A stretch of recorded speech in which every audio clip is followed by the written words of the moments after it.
হরে কৃষ্ণ। রাধে রাধে। কার্তিক মাসে মাছ, মাংস ও অন্যান্য আমিষ আহার খেলে কি গতি হয়? সকল সময়ের জন্যই বা সকল মাসের জন্যই শাস্ত্রে মাছ, মাংস, ডিম প্রভৃতি আমিষ আহার নিষেধ রয়েছে। কিন্তু তবুও যারা সারা বছর আমিষ আহার বর্জন করতে না পারেন, তবে অন্ততপক্ষে কার্তিক মাসে আমিষ আহার বর্জন করা উচিত।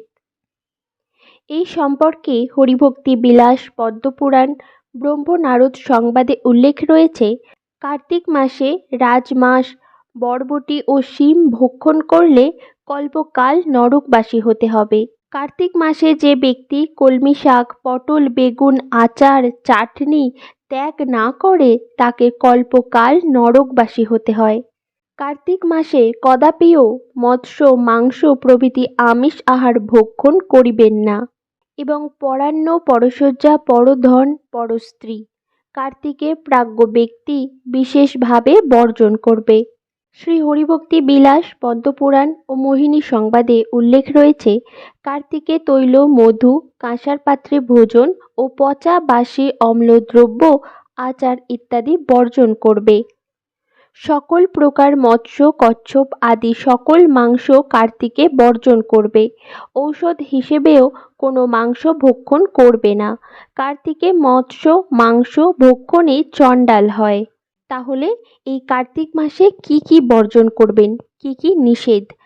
সকল প্রকার মাছ, মাংস, ডিম, মাশরুম, পেঁয়াজ, রসুন, শিম, বরবটি, গাজর, মূলা, পাট শাক, পটল, বেগুন, কলমি শাক, ছোলা, ছোলার ডাল, মাসকলাই, মসুর ডাল, মটর ডাল, তিল, সরিষা, সরিষার তেল, মধু, সেদ্ধ চালের অন্ন, আচার, চা, পান, মাদক দ্রব্য। কাউকে যদি বাধ্য হয়ে সেদ্ধ চালের অন্ন গ্রহণ করতেও হয়, তাহলে বাকি জিনিসগুলো বর্জন করবেন। এগুলো বর্জন করে এই মাসে কৃষ্ণ প্রসাদ গ্রহণ করবেন। প্রাতঃ স্নান করবেন, ভগবানের উদ্দেশ্যে দীপদান বা ঘৃত প্রদীপ দ্বারা আরতি করবেন, শাস্ত্র অধ্যয়ন করবেন, অধিক হরিনাম জপ করবেন, দামোদরাষ্টকম পাঠ করবেন। যাদের পক্ষে সম্ভব হবিষ্যান্ন গ্রহণ করে ব্রত পালন করতে পারেন। যারা এভাবে কার্তিক ব্রত পালন করে না, তাদের কি গতি হয় চলুন দেখে নিই।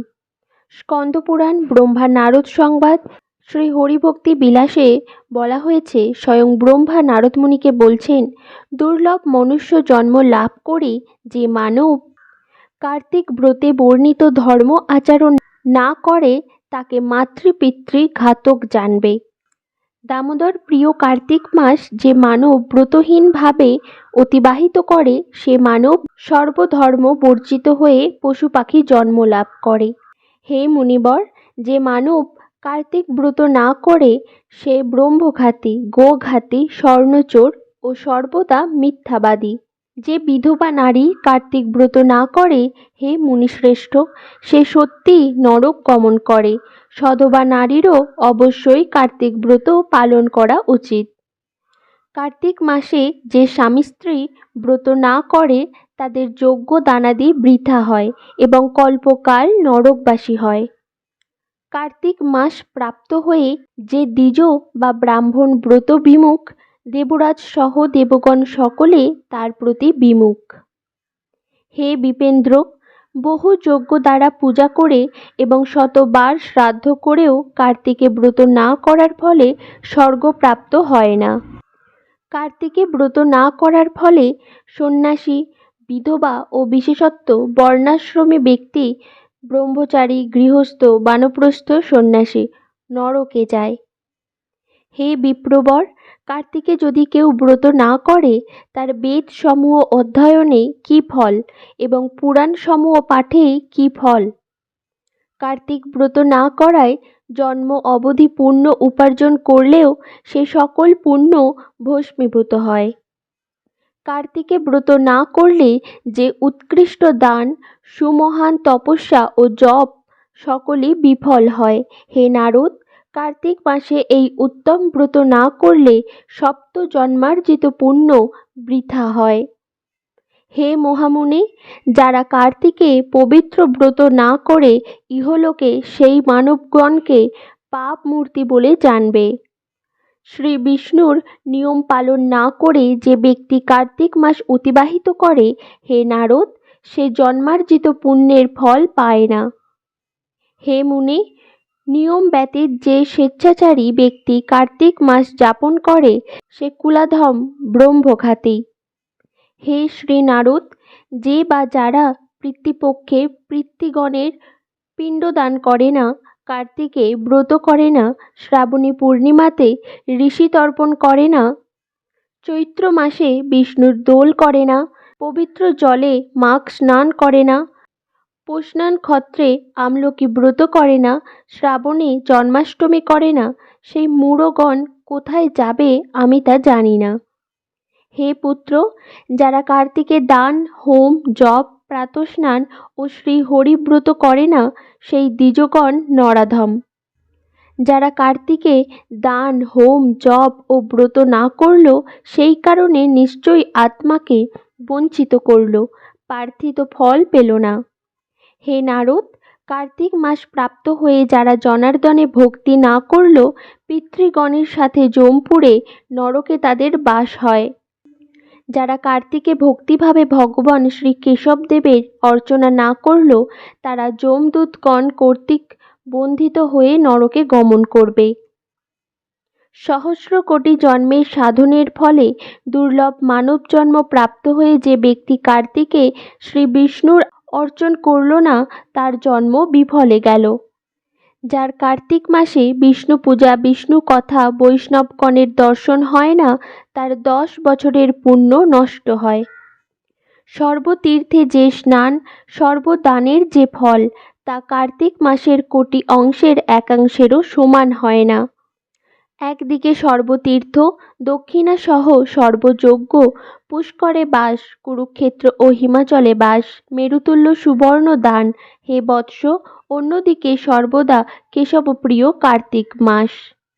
কার্তিকে শ্রী বিষ্ণুর উদ্দেশ্যে যে কিছু পুণ্য করা হয়, হে নারদ, তোমার নিকট সত্য বলছি, তা সকল অক্ষয় হয়। মাস সকলের মধ্যে কার্তিক মাস নিশ্চয়ই উত্তম। পুণ্যগণের মধ্যে পরম পুণ্য, পবিত্রকারীগণের মধ্যে পরম পবিত্র। হে নারদ, হে বিপেন্দ্র, যেমন নদীসমূহের, পর্বতসমূহের, সমুদ্রসমূহের ক্ষয় জানা যায় না, সেই রকম কার্তিক মাসে যে যৎ কিঞ্চিৎ পুণ্য করা যায় তার ক্ষয় নাই। এই রকমভাবে পাপেরও ক্ষয় নাই। তাই কার্তিকে কোনো পাপ কার্য করবে না। কার্তিকের সমান মাস নাই, সত্যযুগের সমান যুগ নাই, বেদের সমান শাস্ত্র নাই, গঙ্গার সমান তীর্থ নাই। সর্বদা বৈষ্ণবগণের প্রিয় কার্তিক শ্রেষ্ঠ মাস। এই কার্তিক ব্রত পালনকারী ব্যক্তি নরকস্থ সকল পিতৃগণকে উদ্ধার করেন। পদ্মপুরাণ কার্তিক মাহাত্ম্য এবং শ্রী হরিভক্তি বিলাসে উল্লেখ রয়েছে, দ্বাদশ মাস মধ্যে কার্তিক মাস শ্রীকৃষ্ণ প্রিয়। তাতে অল্প উপায়ন দ্বারা তিনি সকম পূজিত হয়ে বিষ্ণুলোক দান করেন। এই রকম আমি নিশ্চয় করছি। যেমন দামোদর ভক্তবৎসল সর্বজন বিদিত, তার এই দামোদর মাস সেই রূপ ভক্তবৎসল। স্বল্প সেবাকেও বহু করে নেন, 100 গুণ ফল দেন। দেহধারীগণের মধ্যে মানব দেহ দুর্লভ, তার মধ্যেও দুর্লভ কাল শ্রী হরি প্রিয় কার্তিক মাস। কার্তিকে দীপদান দ্বারা পরমেশ্বর শ্রীহরি প্রীত হন। পরপ্রদত্ত দীপ প্রবোধন ফলেও শ্রীহরি সুগতি দান করেন। স্কন্দপুরাণ কার্তিক মাহাত্ম্যে উল্লেখ রয়েছে, এই জগতে ব্রতসমূহের ফল মাত্র এক জন্ম অনুগমন করে, কিন্তু কার্তিকে ব্রতের ফল শতজন্ম অনুগমন করে। হে বিপেন্দ্র, কার্তিক ব্রতে মথুরায় অক্রূর তীর্থে সম্পূর্ণ উপবাস করে ও স্নান করে যে ফল প্রাপ্ত হয়, কার্তিক ব্রতের নিয়ম শ্রবণ করেও সেই ফল প্রাপ্ত হয়। বারাণসীতে, কুরুক্ষেত্রে, নৈমিষারণ্যে, পুষ্করে ও অর্বুদ তীর্থে গমন করে যে ফল লাভ হয়, কার্তিকে ব্রত করে সেই ফল লাভ হয়। সর্বদা যজ্ঞসমূহ দ্বারা যজন না করেও, পিতৃগণের শ্রাদ্ধ না করেও কার্তিক মাসে ব্রত দ্বারা বিষ্ণু ধামে গমন করা যায়। নিত্য ভোগ্য দ্রব্যসমূহের মধ্যে কার্তিকে কিঞ্চিৎ নিয়ম করে সংযম করলে নিশ্চয়ই পবিত্র কৃষ্ণ সারূপ্য প্রাপ্ত হয়। হে মুনিসত্তম, কার্তিকে ব্রত করলে ব্রাহ্মণ, ক্ষত্রিয়, বৈশ্য বা শূদ্র পাপার্জিত কুজন্ম প্রাপ্ত হয় না। হে মুনিশার্দুল, কার্তিকে নিজ শক্তি অনুসারে বিষ্ণুব্রত শাস্ত্রবিধি মতো যিনি করেন, সংসার মুক্তি তার হস্তগত। সুপবিত্র কার্তিক মাসে দেব, ঋষি ও পিতৃগণের সেবিত ব্রত করলে অতি অল্পেও মানবগণের মহাফল লাভ হয়। হে দ্বিজোত্তম, কার্তিকে অন্নাদি দান, হোম, তপস্যা, জপ যা কিছু করা হয় তা অক্ষয় ফলপ্রদ বলে কথিত। মানবগণ কর্তৃক কার্তিকে বিষ্ণুর উদ্দেশ্যে যা কিছু প্রদত্ত হয় তা অক্ষয় ফল হয়। যিনি 1 সম্বৎসর পূর্ণ নিত্য হোম অনুষ্ঠান করেন, কার্তিকে যিনি স্বস্তিক রচনা করে থাকেন, তিনিও তার সমান ফল পান, এতে সন্দেহ নাই। যে মানবী কার্তিকে শ্রী ভগবানের মন্দিরে আলপনা রচনা করেন, তিনি স্বর্গাস্থিতা হয়ে কপোতরী ন্যায় শোভিতা হন। যে মানব কার্তিকে প্রতিদিন পত্রে ভোজন করেন, তিনি কল্পকাল দুর্গতি পান না। মানবগণ সারা জন্মার্জিত পাপসমূহ কার্তিকে পলাশপত্রে ভোজন দ্বারা নাশ করতে পারে। কার্তিকে পলাশপত্রে ভোজন দ্বারা মানব সর্বকাম ফল ও সর্বতীর্থ ফল লাভ করে এবং নরক দর্শন করে না। কার্তিকে তিলদান, নদীতে স্নান, শাস্ত্র কথা শ্রবণ, সাধু সেবন, পলাশ পত্রে ভোজন সংসার মুক্তিপ্রদ। কার্তিকে অরুণোদয়ে ব্রাহ্ম মুহূর্তে যে মানব দামোদরের অগ্রে জাগরণ করে, হে বিপেন্দ্র, তিনি সহস্র গাভীদানের ফল লাভ করেন। হে মহামুনে, কার্তিকে রাত্রির শেষ প্রহরে শ্রী বিষ্ণুর নিকট যিনি জাগরণ করেন, ভগবত ধাম লাভ তার করতলগত। কলিযুগের কার্তিক মাসে সাধু সেবা, অন্নদান, গাভীকে ভোজন করানো, শ্রী বিষ্ণুর কথা শ্রবণ ও অর্চন, রাত্রির শেষ প্রহরে জাগরণ দুর্লভ। জ্যৈষ্ঠ মাসে সহস্র জলধেনু দান করে যে ফল লাভ হয়, কার্তিকে প্রাতঃস্নান করেও সেই ফল প্রাপ্ত হওয়া যায়। কুরুক্ষেত্রে রবিবারে সূর্যগ্রহণে যে স্নান ফল, কার্তিকে একদিন প্রাতঃস্নানে সেই ফল। হে মুনিশ্রেষ্ঠ, কৃষ্ণপ্রিয় কার্তিক মাসে পিতৃগণের উদ্দেশ্যে অন্ন জল যাই দান করবে তাই অক্ষয় হয়। এইভাবে শাস্ত্রে কার্তিক ব্রত মাহাত্ম্য সম্পর্কে অনেক অনেক মাহাত্ম্য উল্লেখ রয়েছে। আজ আমরা সেখান থেকেই অনেক মাহাত্ম্য সম্পর্কে জানলাম। আপনারা সকলেই এই কার্তিক মাসে অবশ্যই ব্রত পালন করবেন।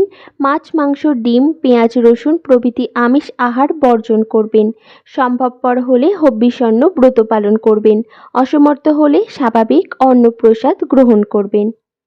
অধিক হরিনাম জপ করবেন, কৃষ্ণ কথা শ্রবণ করবেন, শাস্ত্র অধ্যয়ন করবেন। প্রতিদিন সন্ধ্যায় দীপদান করবেন, তুলসীতে জলদান করবেন, পরিক্রমা করবেন, ভগবানের চরণে তুলসীপত্র অর্পণ করবেন, প্রাতঃ স্নান ও প্রার্থনা করবেন। হরে কৃষ্ণ। সকলে ভালো থাকুন, সুস্থ থাকুন। হরে কৃষ্ণ, কৃষ্ণ কৃষ্ণ হরে হরে, হরে রাম রাম রাম হরে হরে।